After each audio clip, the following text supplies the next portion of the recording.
Are you looking for a podcast where you can hear from real people regarding their real dental drama? If so, then you've come to the right place. Join hosts Bethany Petty and Dr. Rena Kuba as we dive into the solutions we've created and the mistakes we've made while managing dental drama. Let's get started. Welcome back to Managing Dental Drama. I'm so excited to have you guys with me today. I am doing a little special segment on marketing. So 10 marketing minutes that we're going to spend together today. And I'm hoping that you'll walk away with some really great tips and tricks and things that maybe you've heard before, but just haven't tried. So I'm hoping that you'll receive some inspiration today.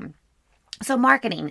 Dr. Kuba and I started talking about marketing in our last episode together, and we gave you guys a few key tips and takeaways, and I wanted to kind of build on that today and give you a few more takeaways that you can implement in your practice. My number one rule when it comes to marketing is marketing does not have to cost much if you're willing to invest time and energy.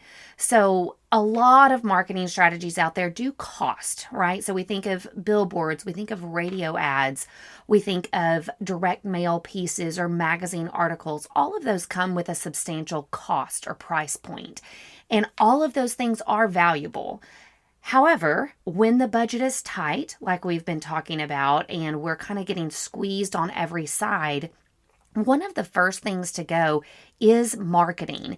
And so a lot of practice owners assume, well, budget is tight. I can't spend on that magazine ad like I normally would, or I can't send out my direct mail piece like I normally would. And so they cut that out of the budget and don't replace it with just some hard fought marketing, or what I call on the ground marketing. So I understand budget is tight. Some of those major marketing expenses have to be cut, but I don't want marketing itself to be cut from your budget. Instead, I want you to replace it with some really low or no cost marketing strategies that help you continue to grow your practice. The first thing that I'll tell you when we're talking about low or no cost marketing strategies is you have to have a very clear message. Your team needs to know what to say about your practice, and it needs to be a cohesive message. Lots of times we don't talk about this as practice owners. We assume our team knows all about our practice. They can go out and pitch my practice to anybody. That is wrong. Normally, staff members do not know what to say about the practice, or if they do, they kind of bumble through the message as they try to get to a point. I think about myself often when I first launched my consulting business and I was doing a lot of networking and just trying to meet people. And it was so astounding when somebody would put me on the spot and say, "Tell me about your business." I had a really hard time formulating the correct thoughts and words to communicate what made my consulting firm different. And I was the owner of my business. So how in the world could I expect one of my employees or team members to communicate fluidly when I struggled to come up with my own words? So I think it's important to carve out some time in your schedule. Come up with a few key things that your team members can say about the practice. I call these your core values. It may be that one of your core values is we love technology and we are always increasing and expanding our technology.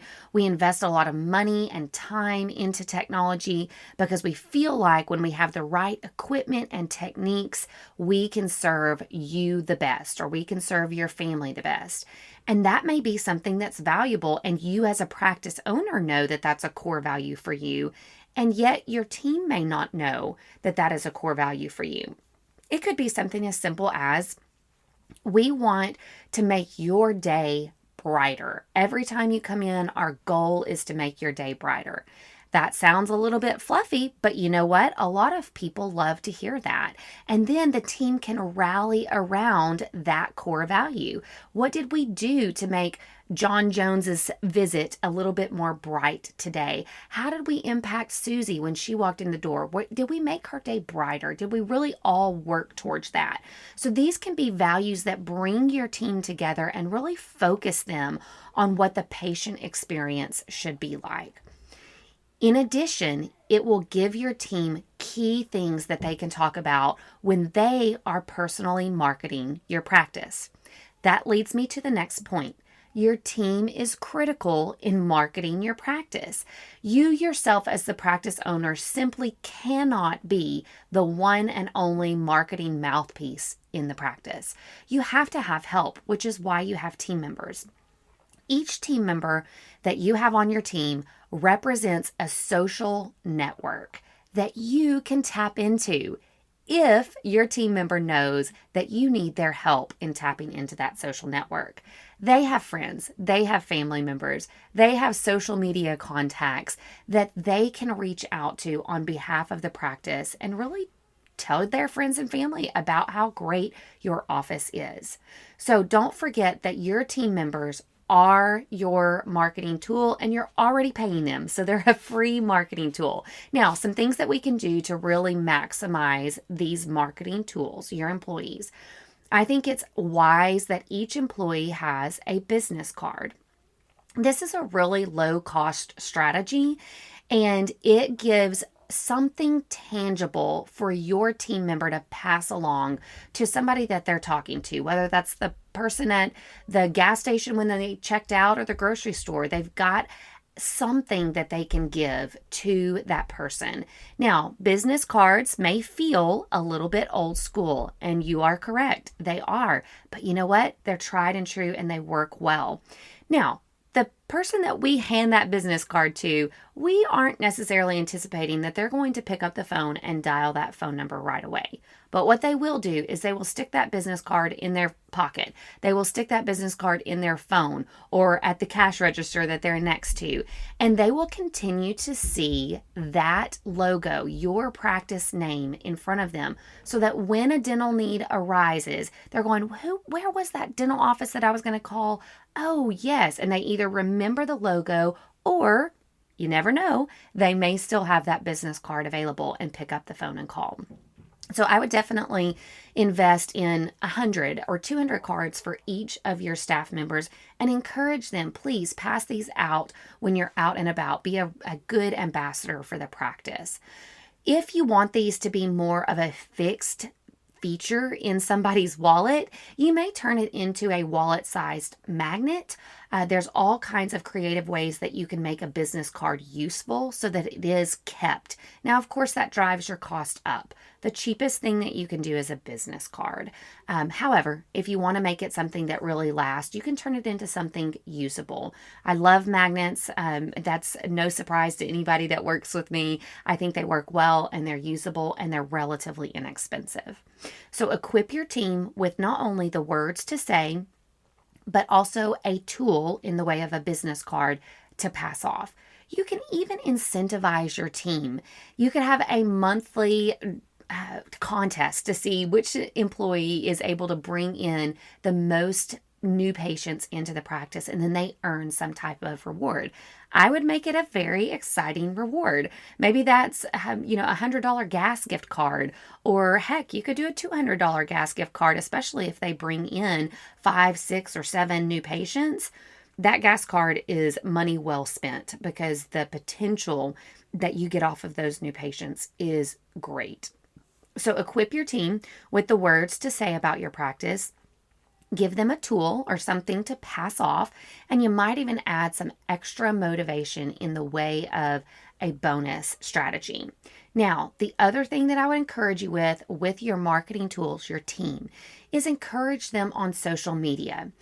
They have their own network of people, and it is advisable for them, especially, well, let me put a little asterisk in here, especially if they have good content on their social media. You might want to do a little bit of pre-screening with your employees. If they're a little crazy on social media, you don't want them marketing for your practice. But you may ask 1 or 2 of your people who do have reputable reputations online to market for your practice. Give them a script of something to say, or give them some type of image that you've created. Better yet, have them create a little video that, again, you approve, you see, that is of the team or of the office doing something fun, really enjoying something that they're doing in the office. Maybe it could be as simple as a quick little snippet video on what they love about working at your particular practice. And then they can use that on their social media. I would encourage them to use it sparingly. So this is not something they want to do on a weekly basis. This is something that every once in a while they post something about the practice. And that again is visibility for their social network. Again, keep in mind, don't expect to see immediate results from all of these things. Give these low-cost strategies time to work. It is a low trickle effect that starts to build over time. So key things are, remember, don't rest all of the marketing strategy on you. Utilize your teammates. Equip them with the words and the tools that they need to market your practice. If you've had to cut money out of the budget, especially for marketing, at a bare minimum, use these tools so that your practice can continue to grow in spite of having no marketing dollars available. I hope these 10 marketing minutes helped and that you received some inspiration. I will see you next time. Thanks for joining the conversation today. We hope that you are comforted in knowing that you are not alone, but we also hope that you're walking away with some really great tips and tricks to try in your practice. We value your feedback, so please take a few moments to rate and review the podcast. Finally, we want to make sure that we're covering the topics that matter to you. So track us down on Facebook, Instagram, and Twitter, and let us know what topics you want us to cover. As always, please know that we are rooting for you today as you manage your dental drama.